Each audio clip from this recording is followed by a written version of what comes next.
Ojcze, prosimy Cię o przyjęcie do nowicjatu braci zakonu kaznodziejów. W czasie nowicjatu pragniemy wzmocnić swoje powołanie, poznać Chrystusa, żyć w czystości, ubóstwie i posłuszeństwie, kształtować swoje życie według Ewangelii, poznać zadania, misje i sposób życia wspólnoty zakonnej, w którą pragniemy się włączyć.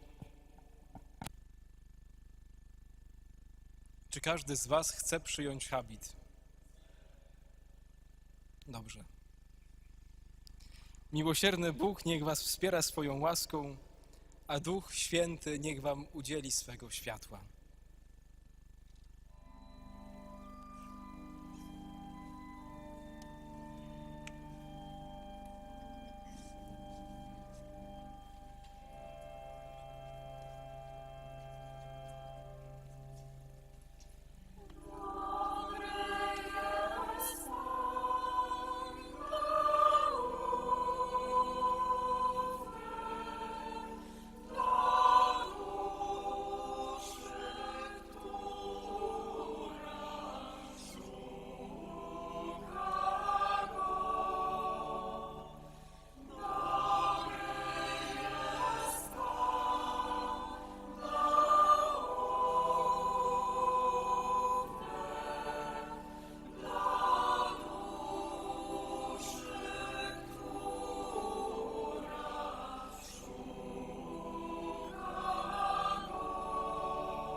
do Ciebie, Panie, wznoszę duszę moją.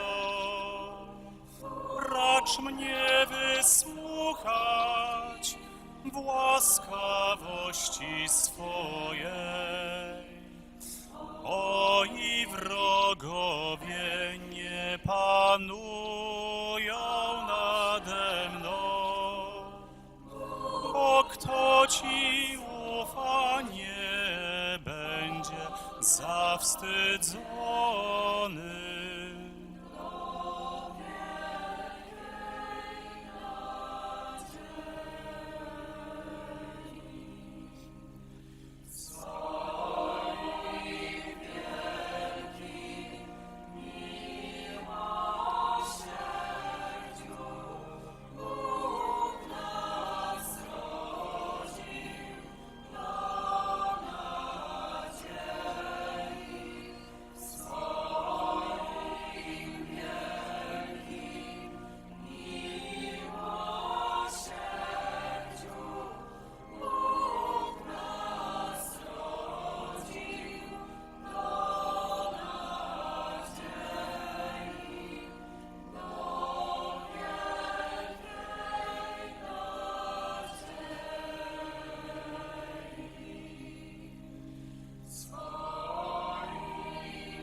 Bracia drodzy, mam wielką radość ogłosić, że kanonicznie rozpoczęliście nowicjat w zakonie kaznodziejskim. Zostajecie powierzeni pod roczną opiekę tutejszego klasztoru, konwentu świętego Józefa, a zwłaszcza braci magistrów, ojca Krzysztofa i ojca Dawida. Otrzymujecie również na całe wasze zakonne życie waszych patronów zakonnych, których imiona teraz przeczytam. Brat Bartosz Placak otrzymuje świętego Jana Masjasa. Brat Tomasz Grzybowski błogosławionego Reginalda z Orleanu. Brat Filip Rutkowski świętego Augustyna. Brat Jakub Weber błogosławionego Fra Angelico. Brat Konstanty Korolczuk błogosławionego Humberta de Romanis. Brat Szymon Miterka błogosławionego Rajmunda z Kapui. Drodzy bracia, dzisiaj też na jutrzni usłyszeliście i przeczytaliście słowa z proroka Izajasza: ogromnie weselę się w Panu, bo odział mnie w szaty zbawienia. Niech ta szata, którą otrzymaliście, nasz dominikański habit, prowadzi was do zbawienia i prowadzi do zbawienia wszystkim, którym będziecie głosić Ewangelię. Myślę, że teraz czas na obiad i na zdjęcia i chwilę radości.